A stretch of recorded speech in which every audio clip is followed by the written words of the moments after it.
자, 지난주 금요일에는 미국 국무부 차관보가, 오늘은 중국의 육자회담 수석 대표가 서울을 찾았습니다.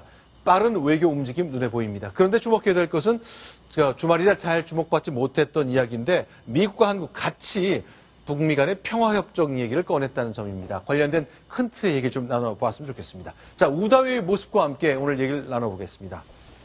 자, 오늘 우다웨이가 외교부를 찾아서 우리 육자회담 수석 대표 얘기를 나눴는데요. 자, 좀 설명 좀 해주십시오, 이정훈 의원.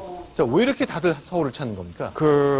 지금 미국도 한국을 핑계를 대고 중국을 압력을 가하는 것 같고요. 지난번에 중국의 추 대사가 야당 대표를 만났는데 아마 우리 외교부를 가고 싶었을 겁니다. 안 받아주니까 간 것 같거든요.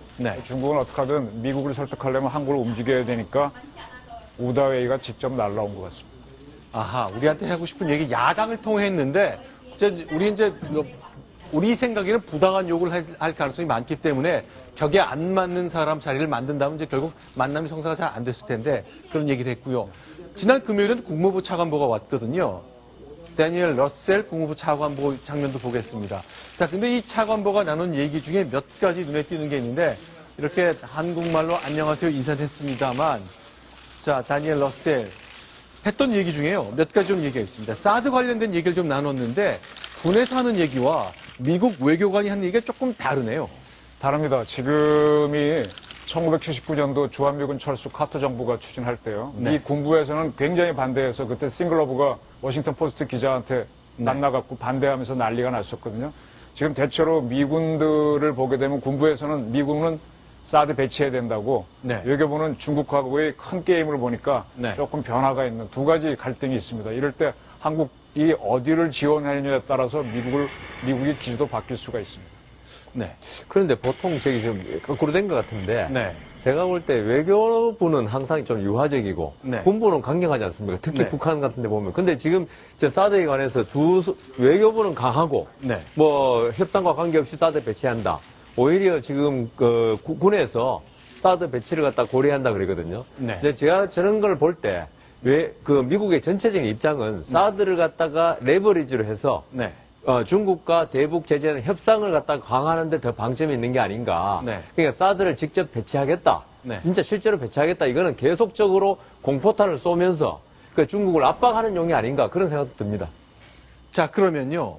했던 얘기 중에 하나가 그러니까 2005년 9월 19일 날 합의한 9.19 공동성명이 있는데 거기에 장기적으로는 북한은 비핵화를 달성하고 북미 간의 평화협정을 맺자 이런 내용이 있거든요. 이런 얘기 다시 한번 언급했습니다. 미국은 정말 이번 기회에 비핵화도 단호하게 이루고 또 아예 그냥 그 평화협정 체제도 맺어서 해결하고 싶은 생각이 좀 있는 걸까요? 글쎄요, 그게 북한이나 중국의 최종 목적은 주한미군 철수입니다. 주한미군을 철수시켜야 중국은 남한하고 북한을 자기 손아귀에 넣고 여기에 영향력을 행사하거든요. 그러니까 북한은 벌써 대미 평화협정 주장을 1974년부터 주장해왔고, 끊임없이 주장해왔는데 최근 들어서 중국이 갑자기 평화협정 얘기를 들고 나온 거는 굉장히 이례적이면서도 북한을 두둔하는 모습을 이제 보이고 있는데 결국은 중국이 북한을 지원해서 한반도에서 주한미군을 철수를 시키겠다는 작전을 이제 시작한 겁니다. 그래서 대미 평화협정을 체결해서 주한미군을 철수시키겠다라는 것을 현재 그런 외교적인 그런 큰 틀의 작업을 이제 시작한 것으로 보입니다. 자, 지금 보이는 화면은요, 1953년에 있었던 팽덕회가 있었죠. 김일성 팽덕회 그리고 미국이 했던 저 협정을 평화체제로 만들자는 건데 어쨌건 분명한 것은 북한이 비핵화를 해야 가능한 거잖아요. 그렇죠? 자, 그 전제가 충족이 돼야 될 것 같은데 어쨌건 미국도 이 이야기를 자꾸 언급한 것 보니까 이번 기회에 단호한 대북 제재를 통해 뭔가의 전환점을 찾아야 된다는, 더 이상 북한이 저런 식으로 나가는 것을 두고 볼 수 없다는 뜻을 분명히 하는 것 같습니다. 자, 지금까지 안보 상황과 관련된 얘기 좀 정리해 보았습니다. 그러나 이것이 국제적인 이슈만으로 끝나는 것이 아니죠. 우리 국내에서도 이 비슷한 여지는 이어지고 있습니다.